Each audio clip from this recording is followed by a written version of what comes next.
जय हिंद। आज हम पढ़ने वाले हैं अवतल लेंसों द्वारा प्रतिबिंब का बनना। जी हाँ बच्चों, पिछली क्लास में मैंने बताया कि उत्तल लेंस द्वारा प्रतिबिंब कैसे बनते हैं। उसमें मैंने आपको पूरे 6 केसेस बताए हैं, आप लोग उसको तैयार कर लीजिएगा। और आज हम पढ़ने वाले हैं कि अवतल लेंसों द्वारा प्रतिबिंब कैसे बनेगा।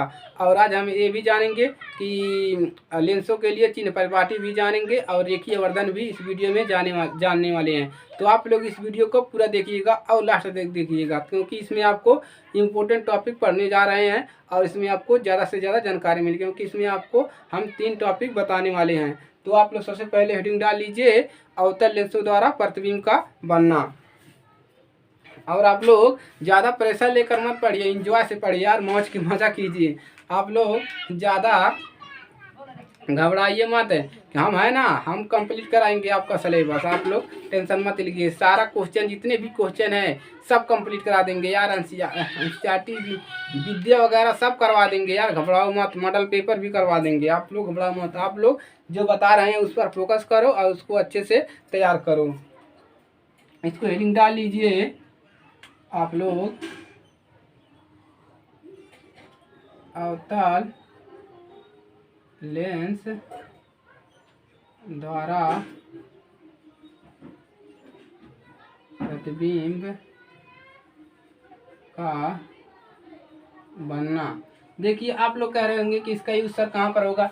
इसका यूज मान लीजिए, इसका यूज ज्ञान बढ़ाने के लिए किया जाता है भाई, और इसका यूज क्वेश्चन में प्रयोग किया जाएगा। और इसका आप लोगों को बोर्ड पेपर में इसका फिगर ड्रा भी करने को दे देगा, समझे। तो आप लोग इसको तैयार कर लीजिए। अब हम पढ़ेंगे इस पर, अवतल लेंस द्वारा प्रतिबिंब का बनना। तो आप लोग इसका हेडिंग डाल लीजिए। अब देखिए इसमें आपको कितने केस पढ़ने हैं। इसमें आपको सिर्फ 2 ही केस पढ़ने हैं। कितने केस पढ़ने हैं इसमें? आपको 2 ही केस तैयार करने हैं। तो उसमें और दर्पण में भी आपको 2 केस तैयार करने थे अवतल में। तो देखिए पहला केस इसमें है, पहला तो सेम रहता है भाई, जब वस्तु अनंत पर हो। अनंत पर देखेंगे, अनंत पर हो, रख दीजिए अनंत पर। अब देखिए अब बात आती है अवतल लेंस है। अवतल लेंस क्या होते हैं बताओ?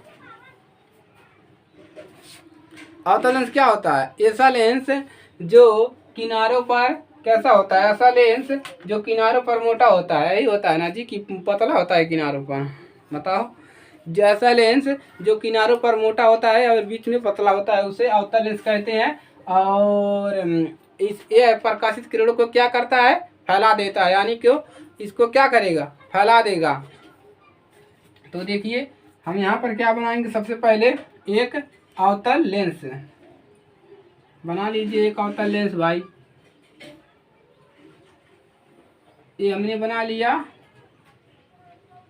एक अवतल लेंस। आप लोग कॉपी पर अच्छे से बनाइएगा। तो देखिए इसको नाम दे दीजिए एम, और इसको नाम दे दीजिए कैपिटल एन। और ये इसका क्या है? केंद्र। अब मान लीजिए आप एक केंद्र से ही प्रकाश भेज रहे हैं। ये क्या है आपका? अनंत। अनंत, अनंत से आप क्या कर रहे हैं? प्रकाश किरण को भेज रहे हैं। अब देखिए यहाँ पर आपका क्या हो जाएगा? F1, और यहाँ पर हो गया आपका 2F1, और ये हो जाएगा C1। उसी प्रकार से इधर भी देख लो, इसको सीधा बना लो, इधर भी हो जाएगा F2, इधर हो जाएगा 2F2, ये हो जाएगा C2। अब देखिए अब क्या कह रहा है कि अनंत पर वस्तु है। अब हम क्या करेंगे? अनंत पर है तो भाई तो यहाँ पर भी खड़ा करेंगे नहीं, हम भेजेंगे इसी प्रकार से। तो देखिए हम यहाँ से वस्तु भेज रहे हैं भाई अनंत से। मान लीजिए यहाँ पर ऐसे कर दीजिए आप, अनंत दिखाने के लिए डैश डैश कर दीजिए थोड़ा दूर। अब भेजिए वस्तु को, यहाँ तक लाएंगे। यहाँ पर भी ऐसे कर दीजिए, यहाँ पर भी भेजिए। ऐसे हमने कर दिया। अब देखिए हमने क्या भेज दिया? प्रकाश किरण को भेजा। अब ये क्या करेगा? देखिए यहाँ से प्रकाश किरण, ए भाई अवतल लेंस है तो भाई इसको बिछड़ा देगा। 2 प्रेमियों को क्या कर रहा है? बिछड़ा देगा। एक प्रेमी है, लड़का है और लड़की है, दोनों को क्या कर रहा है? लेंस लगा देंगे तो दोनों प्रेमियों को बिछड़ा देगा भाई। देखो दोनों प्रेमियों को ये क्या कर दे रहा है? दूर करेगा। और इसको भी, कोई प्रेमी दूर होना चाहते नहीं है तो एक अवतल लेंस लगा दो, उनके आसपास अवतल लेंस लगा दो। वो क्या करेंगे? दोनों को दूर फेंक देंगे, यानी कि बिछड़ा देंगे। ऐसा नहीं होगा। देखिए तो ये क्या करेगा, अवतल लेंस को क्या करेगा, देखिए ये प्रकाशित किरणों को क्या कर देता है, फैला देता है। आप देखिए प्रकाशित किरणों को ये क्या कर रहा है, फैला दे रहा है। तो देखिए इसका जो डैश होगा यानी कि जो इसका आभासी किरण होगा, ऐसे तो मान लीजिए को इसका बनेगा छाया, इधर से भी बनेगा, यहाँ पर ऐसे बन गया। तो देखिए यहाँ पर ऐसे बन गया, ऐसे या फोन पर बन गया। अब आप लोग इतना आप लोग समझ गए। अब आप लोग इसमें लिखेंगे तो आप लोग ज़्यादा समझ पाएंगे। अब क्या करेंगे, देखिए ये आपका हो गया जब वस्तु अनंत पर हो। जब वस्तु अनंत पर होगा तो आपका प्रतिबिंब यहीं पर बनेगा। अब इस स्थिति में क्या लिख सकते हैं कि इस स्थिति में वस्तु का जो प्रतिबिंब है, वो जो वस्तु का प्रतिबिंब है वो कहाँ पर बनेगा, या फोन पर प्राप्त होगा। तो आप लोग इसको लिखिए मत, ये ज़्यादा उतना इम्पोर्टेंट नहीं है, और इसके जो सेकंड वाला है वो वाला ज़्यादा इम्पोर्टेंट है। तो आप लोग इसको इस प्रकार से तैयार कर सकते हैं कि जब वस्तु अनंत पर हो तो इस प्रकार से आपका फिगर बनेगा। तो आप लोग इसको नोट कर लीजिए। अब हम इसमें दूसरा केस पढ़ते हैं।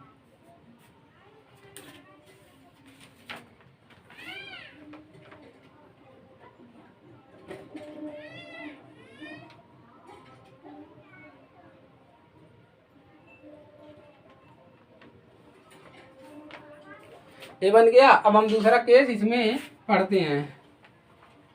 आप लोग ये हेडिंग थोड़ा कर लीजिए। अब दूसरा इसमें क्या है कि जब वस्तु 2/1 तथा F1 के बीच हो। अब क्या करेंगे, यहाँ पर लिख दे रहे हैं दूसरा नंबर, जब वस्तु 2/1 और F1 के बीच स्थित हो। आप लोग इसको नोट कर लीजिएगा। अब देखिए यहाँ पर क्या है, 2/1 है, और इसको भी मिटा देते हैं भाई, सब मिटाना पड़ेगा ताकि आप लोगों को अच्छे से समझ में आए भाई। इसमें बनाएंगे तो इसमें दिक्कत हो जाएगी।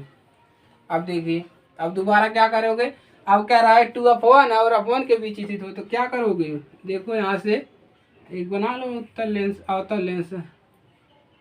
ये अवतल लेंस हो गया। अब देखिए ये इसका हो गया केंद्र, M हो गया, कैपिटल M, ये O हो गया। अब देखिए ये हो गया आपका F1, 2/1 और ये हो गया C1, और यहाँ पर हो गया आपका F2, और यहाँ पर हो गया आपका 2F2, और ये हो गया आपका C2। पावर चली गई है तो आप लोग इसे समझिए। देखिए अब ये हो गया। अब क्या करेंगे, अब कह रहा है कि जब वस्तु 2/1 और F1 के बीच स्थित हो। तो देखिए इसके बीच में क्या कह रहा है, वस्तु स्थित हो, यानी किसी बीच में क्या हो, वस्तु स्थित हो। अब देखिए हम क्या करेंगे, मान लीजिए हमने क्या किया, यहाँ पर वस्तु रख दिया A और B। हमने यहाँ पर क्या कर दिया, A और B वस्तु रख दिया। अब देखिए क्या करेंगे, अब हम यहाँ से क्या भेजेंगे, यहाँ से प्रकाश किरण भेजेंगे इसमें, और ये क्या करेगा, ऐसे इधर उड़ा देगा, इसको इधर उड़ा देगा, उड़ा दिया। अब देखिए क्या करेंगे, अब हम एक प्रकाश किरण कहाँ से भेजेंगे, एक प्रकाश किरण हम यहाँ से भेजेंगे, ऐसे चला गया, देखिए इस प्रकार से चला गया। अब देखिए अब इसका कुछ डैश बनेगा, ऐसे यहाँ पर आएगा, ऐसे आएगा यहाँ पर। तो यहाँ पर आपका क्या बन रहा है, प्रतिबिंब A' B'। तो ये हो गया आपका जब वस्तु 2/1 और F1 के बीच स्थित हो। तो लिख सकते हैं कि इस स्थिति में पहले वाले केस में भी आभासी सीधा वस्तु का प्रतिबिंब बनेगा। लिखेंगे इस स्थिति में वस्तु का प्रतिबिंब आभासी सीधा तथा वस्तु से छोटा प्राप्त होता है और यह प्रतिबिंब वस्तु की ओर प्राप्त होता है। तो आप इसमें इतना लिख लीजिए, ये आपका कंप्लीट हो गया। अब हम ये जानेंगे, देख लीजिए, इसको देख लीजिए, नोट कर लीजिए।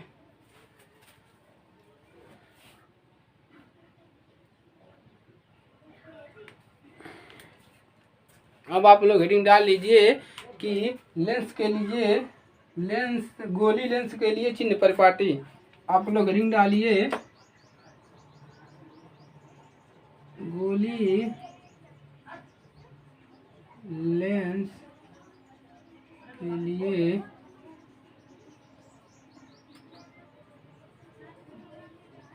चिन्ह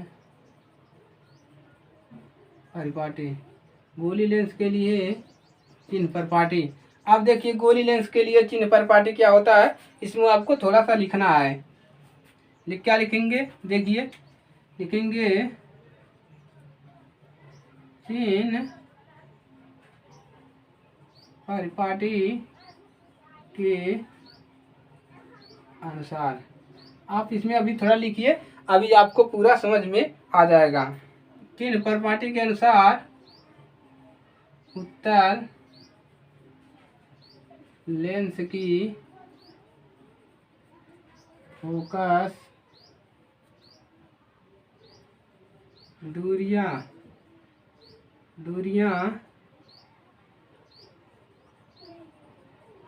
धनात्मक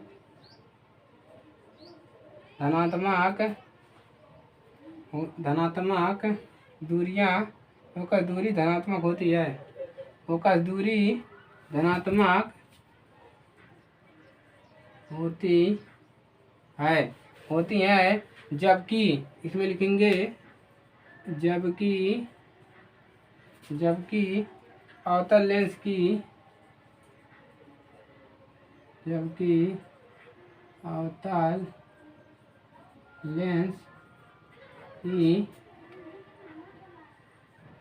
फोकस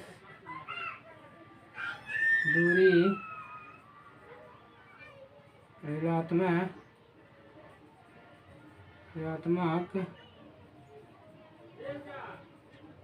होती है। अब देखिए गोली लेंस के लिए चिन्ह परिपाटी में इतना यार, फिगर से क्या समझोगे, जो मैंने गोली दर्पण का जो फिगर चिन्ह परिपाटी बताया उसी को आप तैयार कर लीजिए। इसमें आप चिन्ह परिपाटी नहीं तैयार करेंगे तो भी चलेगा। इसमें आप सिर्फ यही दो ही जानिए कि देखिए लेंस में क्या होगा कि जो उत्तल लेंस की फोकस दूरी होगी, एफ का मान जो होगा वो क्या होगा, प्लस होगा। अवतल में प्लस होगा और अवतल में क्या होगा, माइनस होगा। और उत्तल में जो होगा फोकस दूरी लेंस के लिए धनात्मक होगी और अवतल में लेंस के लिए फोकस दूरी ऋणात्मक ली जाती है। आप लोग इसको ध्यान रखिएगा। अब हम इसमें पढ़ेंगे आगे। आप लोग डालिए लेंस सूत्र आवर्धन। आगे आप लोग डालिए लेंस सूत्र।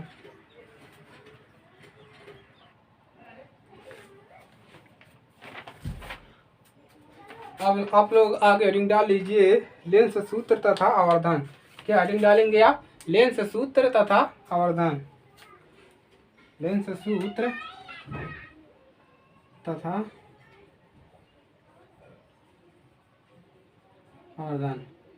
आप लोग अगला हेडिंग ये डाल लीजिए।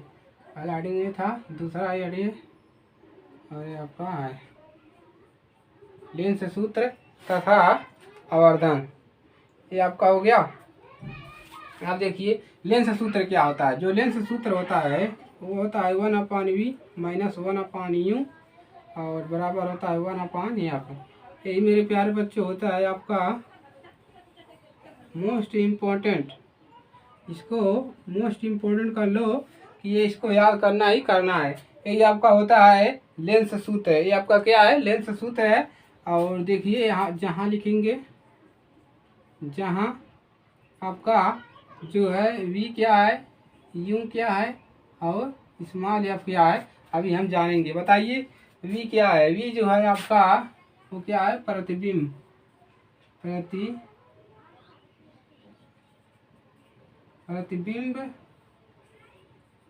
दूरी। और ये क्या है, यूं क्या होता है, बिंब दूरी, बिंब दूरी। और ये होता है फोकस दूरी। तो आप लोग इतना आपको तैयार कर लेना है। क्या करना है, आपको इतना तैयार कर लेना है। ये लेंस सूत्र तथा आवर्धन, ये मतलब आवर्धन नहीं है, अभी आपका सिर्फ ये लेंस सूत्र है। और इस पर हम क्वेश्चन करवाएंगे। अभी आपका ये चैप्टर कंप्लीट हो जाए उसके बाद हम अभ्यास का प्रश्न और जो अतिरिक्त प्रश्न है उसको भी हम सॉल्व करवाएंगे। तो आप लोग अभी सिर्फ इतना समझिए, इसको क्या कहते हैं, इसको क्या कहते हैं और इसको क्या कहते हैं, और ये आपका सूत्र क्या होता है। आप लोग सिर्फ अभी इतना समझिए। अब आप लोग इसको नोट कर लीजिए। तो ये ऊपर वाला हो गया है, आप लोग इसको नोट कर लीजिए क्योंकि ये बहुत ही इम्पोर्टेंट है और इस पे आपके नंबर ज़्यादा बनेंगे। अब ये देख लीजिए आवर्धन क्या होता है। आवर्धन, आवर्धन तो किसे दिखाते हैं, स्मॉल एम से, स्मॉल एम से आवर्धन दिखाते हैं। क्या होता है, प्रतिबिंब की ऊंचाई, प्रतिबिंब की ऊंचाई बटा में क्या होता है, बिंब की ऊंचाई, प्रतिबिंब की ऊंचाई तथा बिंब की ऊंचाई। अब आपको समझ में आएगा, फिगर को हम क्यों केस पढ़ा रहे थे, केस आपका यही पर काम आएगा। देखिए जो प्रतिबिंब बन रहा था उस केस में उसकी ऊंचाई ये होता है, और जो बिंब होता है यानी कि वस्तु होता है, इसी को हम वस्तु भी कहते हैं, वो क्या होता है, वो उसकी ऊंचाई होता है। तो इसको हम दिखाते हैं स्मॉल एम बराबर ये हो जाता है आपका यच डैश अपान क्या होता है, यच, यच डैश अपान यच होता है। और बराबर एक और भी होता है, इतना हो गया। और होता है वी अपान यू, इसमें क्या होता है वी अपान यू। और दर्पण में जो रेखीय आवर्धन का मान क्या होता था, यहाँ पर क्या जाता था, माइनस आता था ना, तो लेंस में यहाँ पर माइनस नहीं आएगा, ये आप लोग ध्यान रखिएगा। ये हो गया आपका, ये हो गया आवर्धन। तो आप इसको जान ही रहेगा एच डैश और एच डैश एच क्या है, प्रतिबिंब की ऊंचाई है, यहाँ पर लिख देते हैं जहाँ एच डैश और एच, एच डैश क्या है, प्रतिबिंब ऊंचाई, और ये क्या है, बिंब ऊंचाई। बिंब ऊंचाई हो गया, और ए प्रतिबिंब बिंब ऊंचाई हो गया। और इसको तो आप जान ही रहे हैं क्या होता है, बिंब की, प्रतिबिंब की दूरी और बिंब की दूरी। तो ये हो गया बिंब की दूरी होगा, वो वाला बिंब मत समझेगा जो घर में बनता है, पिलर वगैरह लगा रहे हैं, बिंब बड़ा बड़ा बिंब लग रहा है, उसको मत समझ लेना भाई। ये इसका, ये क्या कहते हैं, ये इसका बिंब है, जो वस्तु का है, वस्तु का बिंब है, यानी कि उसी को हम ऊंचाई भी कहेंगे कि उसका बिंब कितना है वस्तु। तो आप लोग इसको नोट कर लीजिए, इसका स्क्रीनशॉट लीजिए कि ये बहुत ही इम्पोर्टेंट टॉपिक है, नोट कर लीजिए। अब देखिए, अब और इसमें सिर्फ आपका एक सिलेबस, आप आपका जो चैप्टर है 10वां यूनिट जो है आपका ये कंप्लीट होने वाला है। इसमें सिर्फ आपका एक ही टॉपिक बचा है। इसके बाद हम क्या करेंगे, ये अभ्यास प्रश्न को हल कराएंगे। तो आप लोग ये वीडियो मिस करिएगा मत, और ये तो वीडियो बिल्कुल भर मिस मत कीजिए, और इसको पूरा से पूरा देखिएगा। और इसमें सिर्फ अभी एक टॉपिक बचा है, आपका लास्ट टॉपिक है जो आपका जो है लेंस की क्षमता। ये आपका लास्ट टॉपिक है, वो है आपका लेंस की क्षमता। लेंस की क्षमता, लेंस की क्षमता क्या होता है, इसका अगर परिभाषा आप लिखना चाहें तो लिख सकते हैं, लिख लीजिए, लिख लीजिए। किसी लेंस द्वारा, किसी लेंस द्वारा प्रकाश किरणों को, किसी लेंस द्वारा प्रकाश किरणों को अभिसरण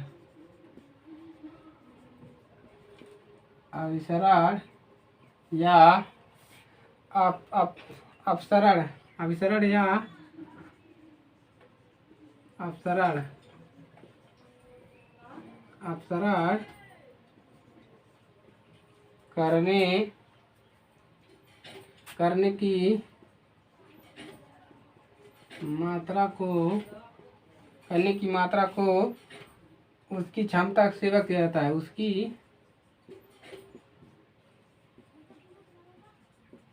क्षमता से व्यक्त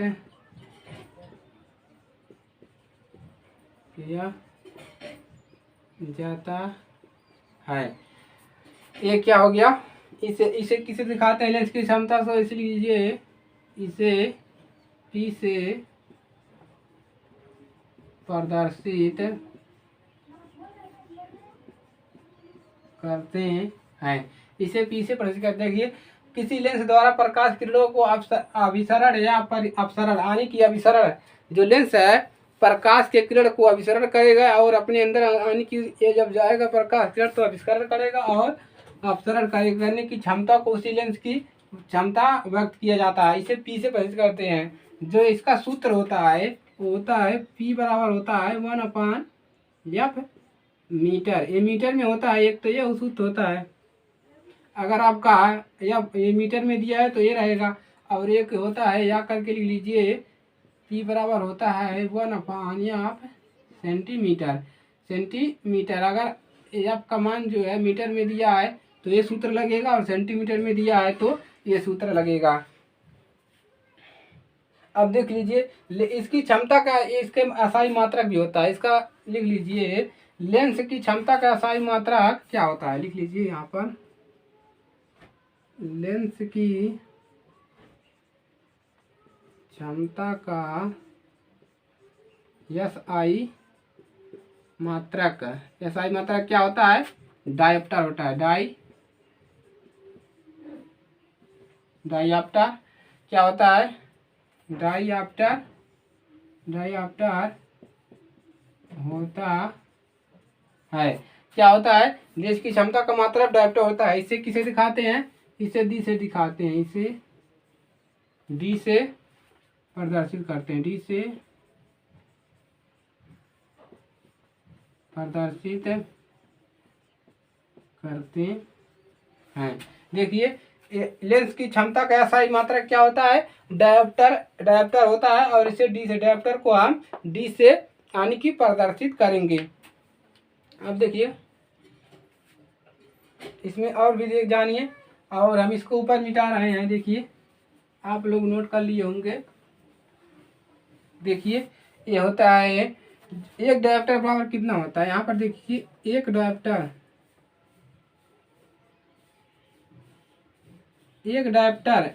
बराबर कितना होता है?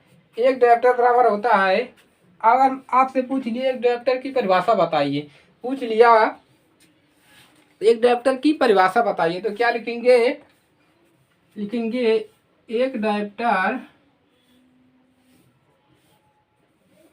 डायोप्टर उस लेंस की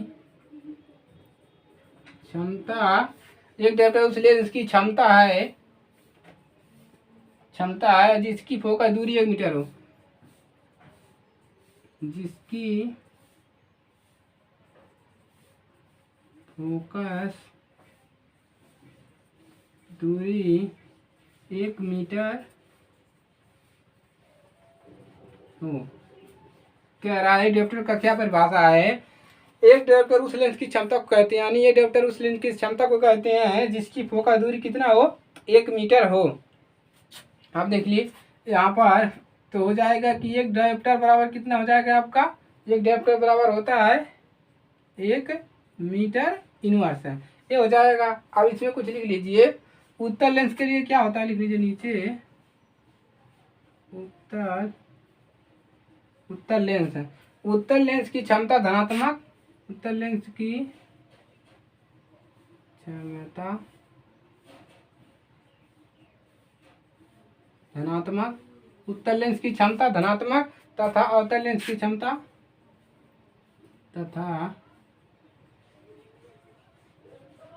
अवतल लेंस की क्षमता लेंस की क्षमता क्या होती है? ऋणात्मक।